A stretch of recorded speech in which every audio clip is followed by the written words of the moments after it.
Hello tout le monde! Je viens à peine de vous filmer une vidéo par rapport à mon classeur. Et donc, je vais vous filmer les autres outils papeterie que je vais utiliser pour organiser cette année 2023. Alors tout d'abord, une chose que j'utilise très souvent, ce sont des post-it. Alors, je laisse dans cette pochette, en fait, ce sont deux stylos feutres. Celui-ci qui est en fait écrit sur les post-it et il sèche extrêmement vite. Donc, il fait pas de bavure. Vous savez, certains stylos sur les post-it, l'encre ne s'imprègne pas et du coup, ben, ça fait un peu cracra. Et ensuite, un stylo blanc parce que vous verrez, j'en ai certains qui sont foncés. Et du coup, le blanc ressort et c'est bien plus visible. Donc, ils sont à peu près tous, de la même marque. Celui-là, je l'aime beaucoup aussi. Ça, ce sont les derniers de cette année de Clothes & Paper qui sont sortis là, il n'y a pas longtemps. Ça, c'est les noirs que je vous disais, noirs mat. Et ça, honnêtement, aujourd'hui, c'est une journée pluvieuse. On ne voit pas trop bien. Mais ceux-là, ils sont vraiment très beaux. Ils sont un peu transparents. Mais c'est dommage parce que la lumière qu'il y a aujourd'hui ne leur rend pas honneur. Donc ce que je fais, c'est que je les garde tous ensemble dans la même pochette. Comme ça, j'ai pas besoin d'aller chercher à droite à gauche. Même si j'en ai un peu à droite à gauche. Hein. Et les stylos, idem. Je les laisse avec. Ils sortent pas. C'est transparent, donc je vois ce que c'est. Et je trouve ça très pratique. Le nouveau classeur budget. Donc, je vais enlever.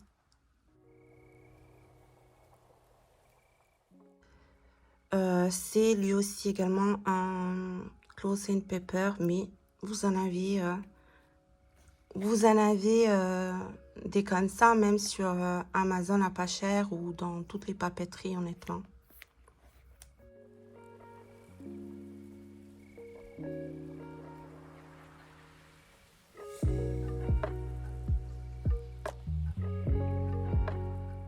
Alors, je vais pas vous montrer tous mes trackers. Sachez que en fait, j'en ai photocopié, imprimé, sans devoir les acheter. Hein. Que les étiquettes que j'ai fait me conviennent moyennement.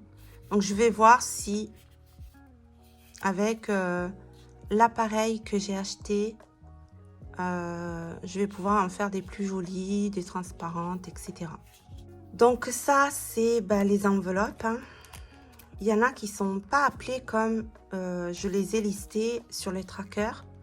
Parce que tout simplement, sur la planche d'étiquette que j'avais, il n'y avait pas les mots que je voulais. Et j'avais pas assez de lettres pour les faire.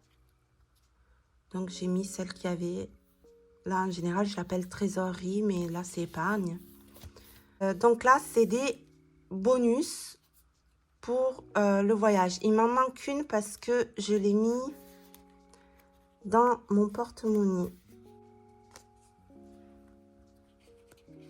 Voilà, j'ai fait la grande erreur de la fermer.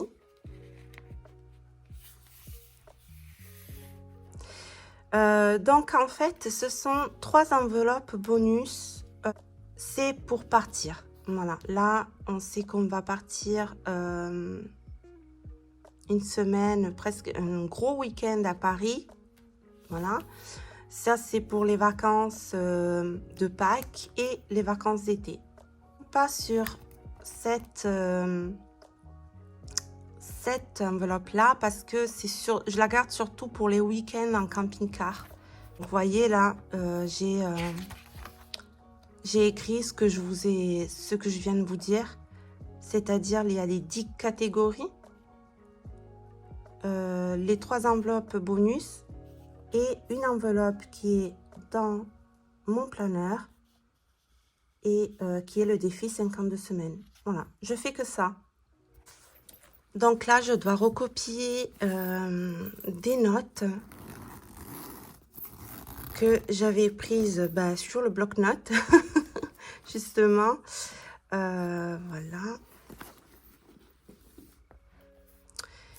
Et que j'avais pris à part, voilà, pour les calculs des dépenses, etc. Les catégories, portefeuille.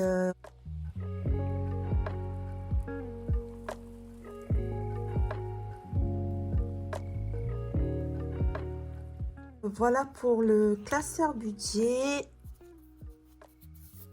Hop, je pense que je rajouterai une section Vinted qui est actuellement dans le planeur et aussi qui est déjà la section le garde-robe capsule. Ça sera plus logique que la partie Vinted soit dans ce classeur là. Un autre outil indispensable, c'est la trousse. J'ai volontairement mis des petites cartes de chaque mois. Donc j'ai mis, là pour l'instant, j'ai mis janvier et à l'arrière février. Parce que si j'ai besoin de regarder au niveau des dates, etc., j'ai pas tout le temps à prendre mon téléphone dans la main. Je regarde là et puis c'est fini. J'ai mis les stylos que j'utilise le plus, les stickers, les post-it, les choses que j'utilise le plus. Voilà. Elle est très, très pratique. Très minimaliste, hein, mais très pratique.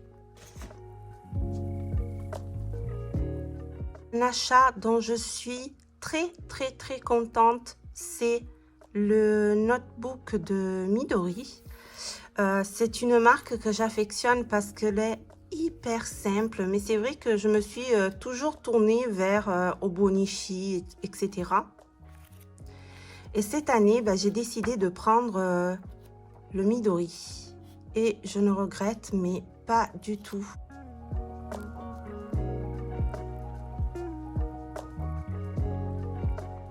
Très basique, très simple, vraiment que l'essentiel.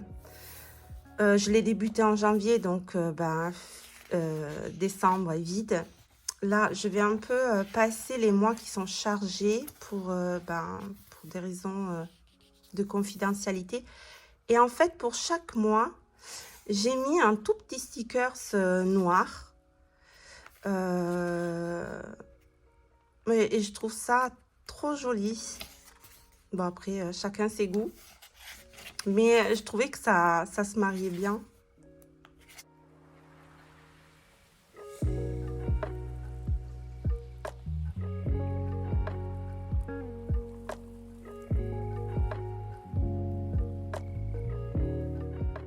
Et toutes les pages ensuite sont les mêmes.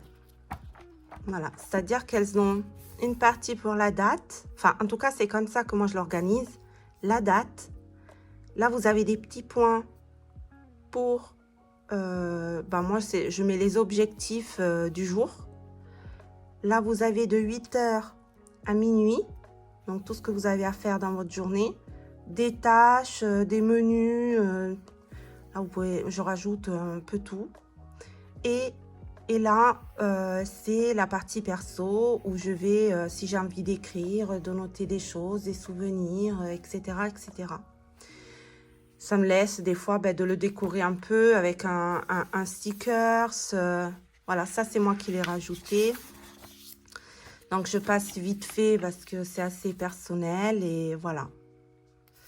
Ça, c'est aujourd'hui. J'ai pas encore mis la date, mais la qualité du papier, la tenue en main, etc. Je suis vraiment, vraiment ravie de mon achat. Un autre achat dont je suis ravie, c'est ce petit portefeuille. Alors, qu'est-ce que c'est comme marque? C'est Camux. Donc, à la base, c'était un portefeuille pour les enveloppes.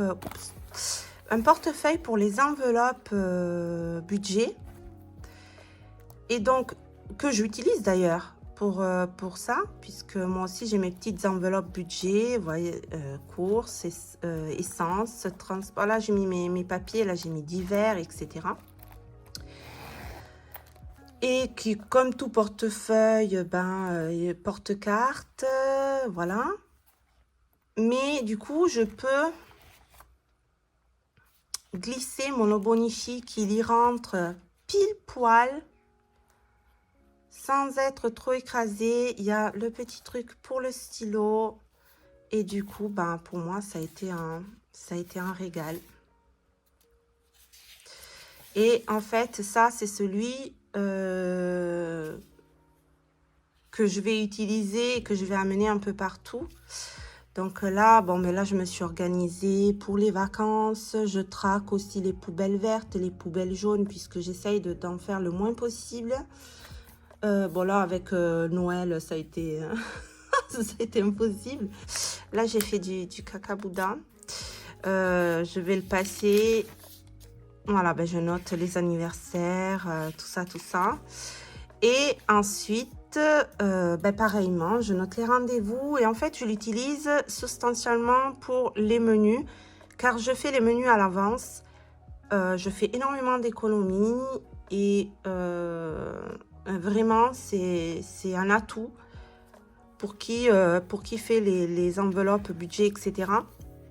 Et puis, avec le petit post-it avec les courses que je dois prévoir. Ça, c'est des petites étiquettes mensuelles très simples que en fait j'avais pris du Midori.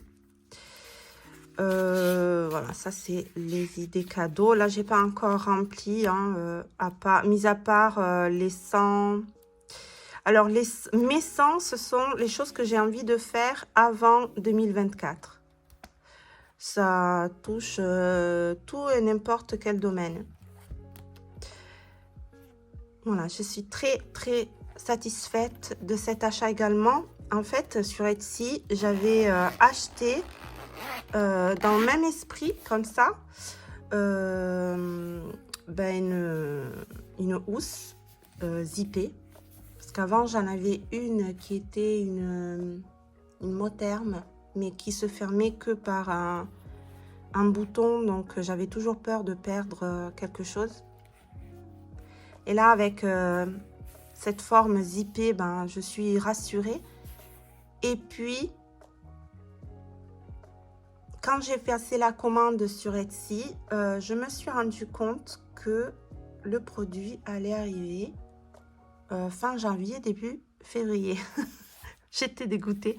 Et c'est pour ça que j'ai pris celui-là. Alors, j'avoue que il n'est pas tout petit quand même. Faut avoir un sac conséquent, à moins que vous preniez directement lui, ou à moins que vous ayez une pochette que pour ça. Mais c'est très pratique. Et on en vient donc à la partie finale. Un ballet journal que j'avais depuis longtemps, que je n'avais pas utilisé parce que c'était un B6. Enfin, un B5, pardon. Les B5, ils sont assez imposants. Et en fait, je me suis dit que pour l'utilité que j'allais lui prévoir, il allait être le carnet idéal. Donc, en fait, tout ce qui est stockage, d'autonomie, autosuffisance, stockage, production, conservation, information, recettes, choses à apprendre, à noter, etc. Tout est là. Donc là, j'ai mis les besoins vitaux, mais aussi tous les stocks, toutes les choses que je dois stocker et qui sont stockées. En fait, je dois revoir là. Je n'ai pas copié ce que j'avais fait l'année dernière, puisque là, je vais récupérer tout ce qui va périmer dans le premier semestre 2023. Donc, je vais enlever des choses. Et puisque nous avons acheté des nouveaux meubles pour ranger les stocks, bah, du coup, je vais en profiter pour refaire tout, tout au propre.